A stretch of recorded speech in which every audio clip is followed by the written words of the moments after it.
All right, let's talk about something every Delphi developer knows. You pour your heart and soul into building a fantastic FMX app, it works great on your phone, but then you get the feedback. It's laggy, it stutters, it's just plain janky on your users' Android devices. It's so frustrating, right? Well, today, we're going to tackle that head-on. We're going to figure out how to conquer that lag and build apps that are as smooth as butter. I mean, this quote just hits the nail on the head, doesn't it? You build amazing apps, and you have no idea why it works on your device and not on theirs. That is the core of the problem. It's that mystery, that inconsistency that drives us crazy. So let's pull back the curtain and figure out what's really going on under the hood. Okay, here's our game plan. We'll start by defining Jank, what it actually is. Then we'll dig into the two biggest culprits, the memory management maze and Android's one-lane highway of a UI thread. After that, we'll get into the good stuff, your optimization toolkit and the massive performance boost you can get from Skia. Let's get to it. All right, first things first, we need to define our enemy. What exactly is this Jank we're trying to eliminate? So Jank is all about timing. Think about it like a movie. To get that smooth 60 frames per second look, your app has a super tight deadline for every single frame, just 16 milliseconds. If it misses that deadline, even by a little bit, a frame gets dropped. The animation stutters. That's Jank. It's that horrible, jarring feeling when you're scrolling and it just hiccups. It's not about the app's overall speed. It's about its rhythm and consistency. So where does this jank come from? Well, believe it or not, one of the first places to look is actually one of Delphi's greatest strengths, the way it handles memory. It's a double-edged sword, and if we're not careful, we can get cut. Okay, so here's the deal. Most modern languages, like Java or C#, have something called a garbage collector. It's like a Roomba for memory. It automatically zips around and cleans up stuff you're not using anymore. It's convenient, but it can also pause your app at unpredictable times, causing, you guessed it, jank. Delphi, on the other hand, hands you the keys. You are in complete control. That's why Delphi apps can be insanely fast and efficient. But the trade-off is huge. You are responsible for cleaning up your own mess. And what happens if you forget to clean up? Well, you get memory leaks. Think of it like a slow poison. Your app keeps grabbing more and more memory, never letting it go. At first, you might not notice, but over time, things get sluggish. The app starts to lag, it becomes unresponsive, and eventually, crash. This slow degradation is a classic cause of jank, and it's entirely on us to prevent it. So that's the slow poison of memory leaks. But what about those sudden app not responding moments? The ones that just freeze everything up instantly? Well, for that, we need to talk about our second big problem, Android's UI thread. I like to call it the one-lane highway. And here's why it's a one-lane highway. The Android UI is just not thread-safe. What this means is that everything that touches the screen, every single pixel that gets drawn, has to happen on one and only one special thread, the main or UI thread.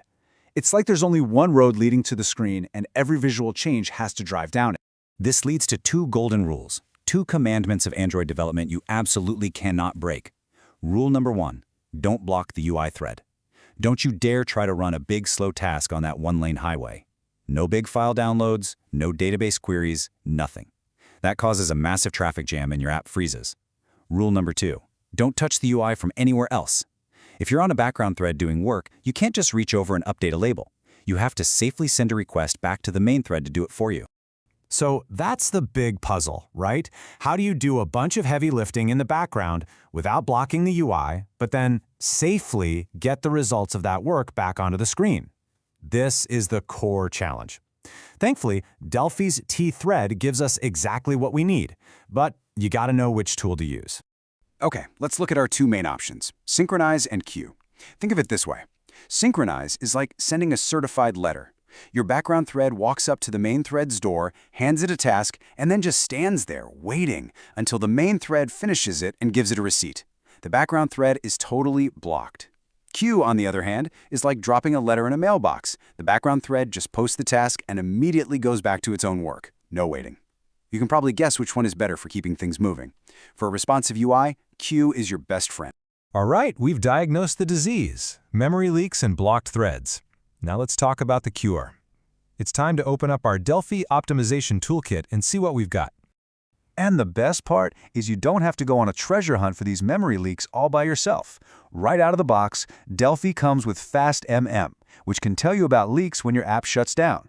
But if you want to get serious, commercial tools like EurekaLog or MadAccept are like bloodhounds for bugs. They can catch crashes in the wild and send you a detailed report showing you exactly where things went wrong, including memory leaks.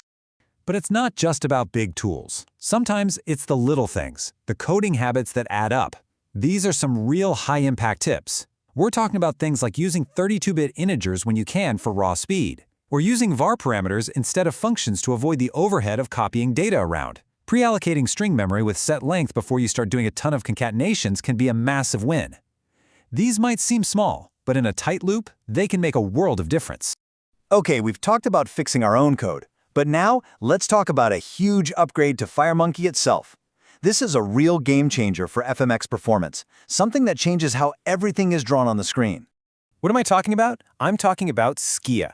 Rad Studio has integrated Skia directly into FireMonkey. Now, if you haven't heard of Skia, you've definitely used it. It's the incredibly powerful open-source 2D graphics library backed by Google that powers things like Chrome, Android, and Flutter.